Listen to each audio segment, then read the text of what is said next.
கூலி உயர்வுக்காக குறிப்பாக அரைப்படி நெல் கூடுதலாக கேட்டு போராடிய விவசாய தொழிலாளர்கள் மீது கட்டவிழ்த்து விடப்பட்ட கொடூரத்தின் உச்சம்தான் வெண்மணி சம்பவம். நாகை மாவட்டம் வெண்மணியில் 1968ஆம் ஆண்டு டிசம்பர் 25வது நாள் இரவில் கூலி உயர்வுக்காக போராடிய விவசாயிகள் மீது நிலப்பிரபுக்களின் தரப்பினர் கொடூரமான தாக்குதல் நடத்தினர். அப்போது வெண்மணி கிராமத்தில் ஒரு குடிசை வீட்டில் தஞ்சமடைந்த பெண்கள், குழந்தைகள் உட்பட 44 பேரை வைத்து தீ வைத்து கொளுத்தினர். இதில் 44 பேரும் கொடூரமாக கொல்லப்பட்ட இந்த சம்பவம் பெரும் அதிர்வலைகளை ஏற்படுத்திய நிலையில் அவர்களின் தியாகத்தை போற்றும் வகையில் வெண்மணி நினைவு மணிமண்டபம் அமைக்கப்பட்டுள்ளது. வெண்மணி படுகொலைகள் நிகழ்ந்து 57 ஆண்டுகள் கடந்தும் அப்பகுதி மக்கள் தொழிலாளர்களின் மனதில் ஆறாத ரணமாக உள்ளது. எல்லாருமே இங்கே பக்கம் போயிட்டானு. நான் டப்புன்னு ஒரு முறம் அளவுக்கு எரிஞ்சத்தை டப்புன்னு இழுத்து நான் அமைச்சு விட்டாங்க. கொஞ்சம் துணிச்சலாக இருப்பான், அமைச்சு விட்டேன்.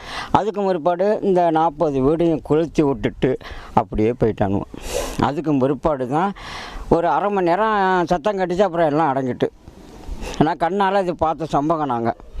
இந்நிலையில் வெண்மணி சம்பவத்தின் 57வது நினைவு தினத்தை ஒட்டி மார்க்சிஸ்ட் கம்யூனிஸ்ட் கட்சியினர் திரண்டு சென்று மாநில செயலாளர் சண்முகம் தலைமையில் வெண்மணி நினைவு ஸ்தூபியில் மலர் தூவி மரியாதை செலுத்தினர்.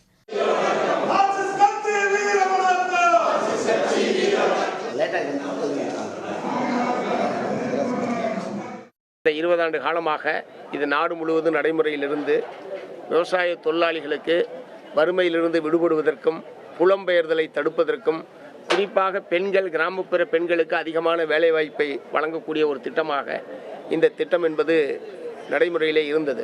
தொழிலாளர் நலனை பாதிக்கக்கூடிய, தொழிலாளர் உரிமைகளை பறிக்கக்கூடிய இந்த 4 தொழிலாளர் தொகுப்பு சட்டங்களையும் மத்திய அரசாங்கம் திரும்பப் பெற வேண்டும் என்பதுதான்.